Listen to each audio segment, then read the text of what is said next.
I spent the last week analyzing 148 real-world businesses who are using AI, and in this video, I'm going to break down all of the different ways which these businesses are making money with AI. And there's one pattern which keeps showing up, which no one really wants to talk about. One strategy that seems to separate those 6-7-figure businesses from the failed side projects. And it's so obvious that most people completely miss it.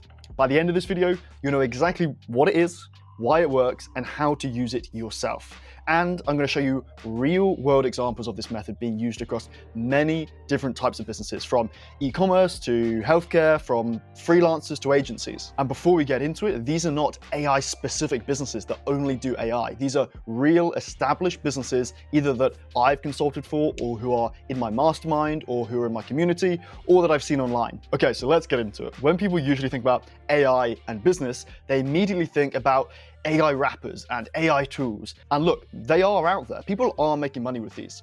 Take AI wrapping paper, for example. Someone built a tool that generates custom wrapping paper designs from scratch using AI. They launched it a couple of weeks ago, and they're already bringing in thousands. You've also got AI-generated photos on Adobe Stock, which are pulling in income. You've got YouTube channels with AI voiceovers and AI imagery that are getting monetized very quickly. Now, these all sound very cool, and they attract attention, and they get clicks online. But here is the truth. While they do exist, they are more high risk, and most importantly, they only make up a very small fraction of how people are actually making money with AI. So if building these AI wrapper companies isn't working for most people, what is? Well, in my analysis, I started to notice something. The same phrase kept appearing over and over again in my research, in my conversations with people. Things like, AI's most profitable individuals are using it to speed up existing money-making systems. Most people making money aren't selling AI, they're doing what already makes money, but faster. Remove 80% of the manual labor and people will pay. And my personal favorite, people want and pay for the same stuff as they wanted before AI. So what does this all actually mean? Well, the winners aren't inventing new businesses. They're not creating new customer desires. They're taking what already works, what people already pay for, and using AI to deliver it faster, cheaper, or at a greater scale. In the vast majority of these cases, AI is not the product, it's an efficiency multiplier. Before we get into the real strategies, let me say that I got a lot of these insights from my AI communities. If you are AI curious, I have a free community, and if you're ready to really start changing your business with AI, I have a paid mastermind too. I'll leave a link to both of those down below, along with loads of other free goodies you can check out as well. Anyway, back to it. And here is what the winners understand and what everyone else seems to miss. AI hasn't created any new desires. It just makes it easier to scale production processes. Let me show you what this looks like in person. In e-commerce, people are generating product photos and descriptions in minutes instead of hours. Ad copy costs are slashed whilst maintaining quality. Same products, same customers, just 10x faster input for some of the things like photos, descriptions, ad copy, ad creatives, things like that. In professional services, freelancers are delivering faster and taking on more clients. Proposals that used to take hours to write are now written within minutes. Same service, same rates, but double capacity. In healthcare, doctors are using AI appointment scheduling with custom dashboards connected to their calendars. Same outcome, booked appointments, just automated. Even in finance and trading, I talked to option traders who are vetting 2 times the number of trades each week. Same strategy, same market, but double the throughput. Now, those are just a flavor of some of them, but I've broken these down into 3 main categories that capture exactly how this actually works in practice. So category number 1 is businesses that automate painful daily tasks. It's all about taking something that already happens within a business, something manual, repetitive, time-consuming, and letting AI handle it. Things like lead scoring or qualification, like content operations, customer support tickets, generating proposals. Here's a perfect example. I know a company that uses an AI platform that automates inbound calls for small businesses. They told me it's not hype, we're just removing manual labor that people already pay for. Then the second category that I've seen is the enhancing of existing software sort of like solutions that are already in place. This isn't about building new AI products, it's about making the current tools within a business smarter. One business owner told me, my company doesn't directly generate revenue from LLMs, but our development speed increased, and that improves our margins.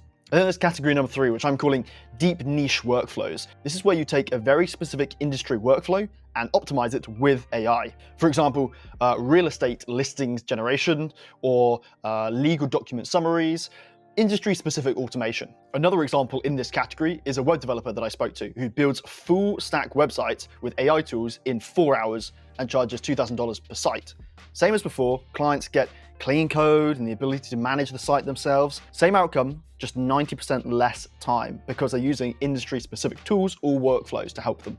Now, here's one way to look at this entire concept, and that's with the analogy of the gold rush. You've probably heard that the people who got rich during the gold rush weren't the ones digging gold, but the ones selling the shovels. We can change this analogy a little bit to work in this scenario. If you were to use this saying for this AI age, you might say the real winners aren't the ones selling the shovels, but they're the ones using the shovels to dig faster than everyone else who's still using their hands. Hopefully my little analogy there makes sense.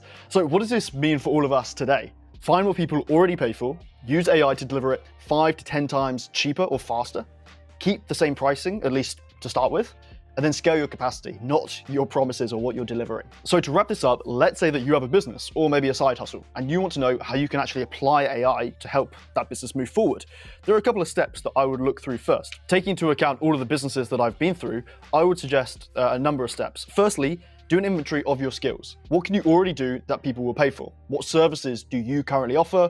What problems do you currently solve? What other solutions are currently out there at the moment? Then step number 2 would be finding the bottleneck. Where do you spend most of the time? What manual processes slow you down? What do clients wait the longest for? And once you've found that one bottleneck, AI-ify that one thing. Not your entire business, just that one thing. Maybe that's the slowest part. And then test it with just one client to begin with. So some examples of this is that I know a fitness coach who uses AI for social media graphics and templates. And they told me that it's excellent for saving time and funds. Same coaching, same clients, just more scalable content creation. There's a business analyst who uses AI for pitch decks, market research, and even writing some basic code. They said it's not about building a business about AI, it's about using AI to build your business faster. And here is what this all means for you. Yes, there are some businesses out there which are AI wrappers or doing some funky thing with AI, but they are the vast minority of the businesses out there at a whole using AI. AI won't make you rich by itself. It won't create passive income whilst you sleep. It won't replace the need for skills or effort or drive. What it will do is double your output with the same effort, let you serve more clients with the same quality, or give you an unfair advantage and your competitors are left trying to catch up with you. So here's the move. Don't try and become the next AI unicorn. Just take what you already are good at, what people already pay you for, and use AI to do it faster, better, or at a larger scale. Because in 2025 and in 2026, AI isn't the business, AI is the advantage. That's it from me. Hope you found it useful. See you later.